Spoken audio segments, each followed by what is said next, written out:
Welcome, Dr. Johnson, to my presentation on school equality/equity. I chose to focus on something that's very near and dear to me, my local school district versus the area that I cover.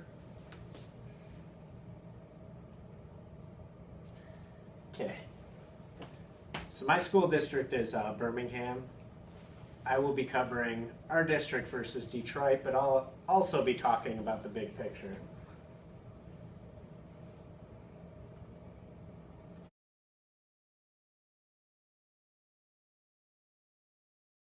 Okay, so Birmingham Public Schools, we get almost $12,000 per student, and we also have a tech bond that gives us an additional $55 million per student.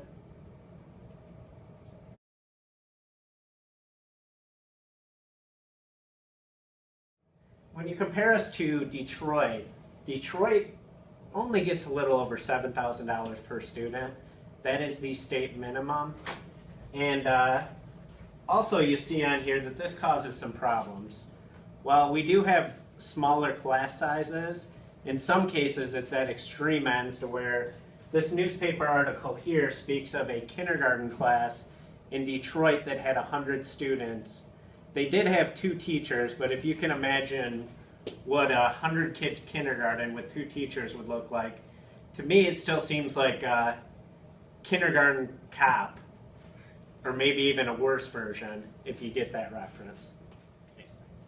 In the city of Detroit, it is estimated that 60% of the residents fall below the poverty level, meaning they have more at-risk students, but they get less funding. Obvious equality issues, if not equity issues, but I wanted to show this Finland graphic. It's very hard to see, but I'll kind of summarize the findings. In Finland, the class sizes for their at-risk population are as small as 10 to 1. That's the relative average. But overall, their class sizes are smaller too, at 15 to 1. And 60% of students get some form of help. I wasn't able to find the data on what percentage of students in Detroit get intervention programs, but it was nowhere near 60%, I would imagine. There's debate over how much funding really matters in a classroom. I can say that I have a friend that teaches in Detroit public schools, and she said some of the teacher computers don't even work, and there's no computers in their classroom. Whereas when you look at my classroom, over here I have a laptop cart. While they're not the best laptops, there is 15 of them, and they can be used for things. Over here you'll see an iPad cart where I have 12 iPads. That's not exactly commonplace, but I would say about 1 in 3 in our school district have iPad carts. If you look around, there's students that are working on desktop computers in the back, which for the most part work pretty well. You might have also noticed that my presentation is taking place on a Promethean board, similar to like a smart board, but that's also a very good tool as far as enhancing student learning. We've had lawmakers that said, you know, let's make this equal. Let's give all these districts equal funding. You might be thinking, well, why is a wealthier district that has a less of an at-risk population, why not just take some money away from them and give it to the poorer schools? It's a little bit more complex than that.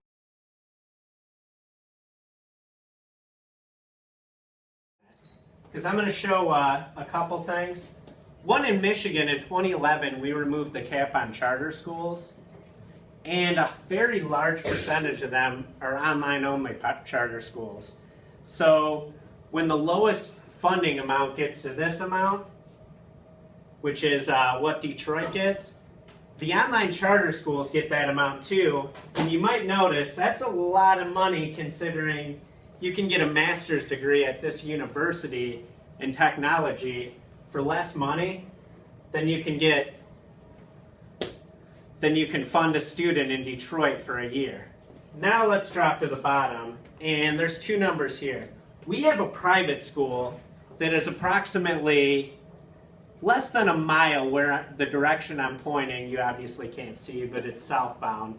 There's a private school, Country Day, that it costs $28,000 to attend.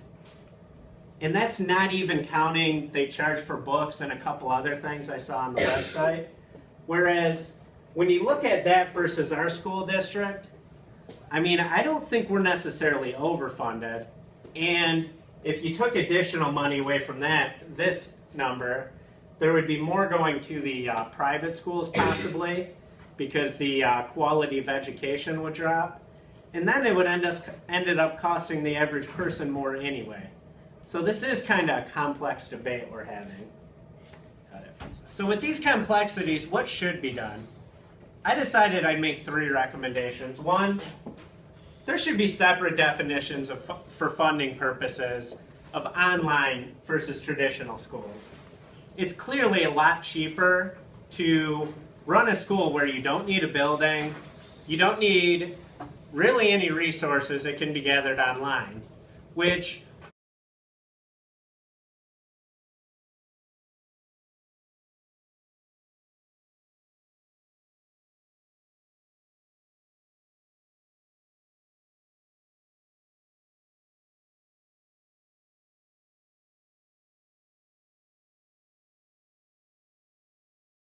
I have no problem with the online model, as I'm attending an online school right now. But we should not be funding students at the same level, because the reality is that ends up being huge overhead that just gets absorbed by corporations in most cases. The other thing I would do, make a bipartisan committee on school funding. We have talked about this for years in Michigan, but it just never happens. Come up with a fair funding number for at-risk students. Every student shouldn't be funded at the exact same level. Some students cost more than others because they require more services. This flatline funding that we have needs to end.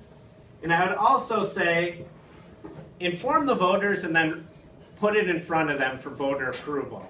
This should be an agreed collaborative plan, because it takes a community to raise a child. It's going to take the entire community if we're going to raise education standards. And I would recommend for the funding that instead of bringing some of the higher funded schools down, let's bring the lower funded schools up. So as you saw in the last graphic, if education is run at the cheapest model possible, then it's going to create this, haves and have-nots, where the haves go to the expensive private schools and the have-nots go to the cheaper public schools. Final thing I would say do, offer incentives for teachers to work in difficult settings. Now, I know the repeated thing is some of the worst teachers are put in the worst areas and then that doesn't work out. I won't call them the worst teachers. I will call them in a lot of cases inexperienced teachers. I started out in a very difficult setting, and while I don't think I was a bad teacher, if I'm not better, in year 9 than I was in year 1, I don't know why I would even come to work anymore. And I would hope that for the average teacher, they are improving every year they're in the field. Because, education is experience. So we should be getting better at education with more experience.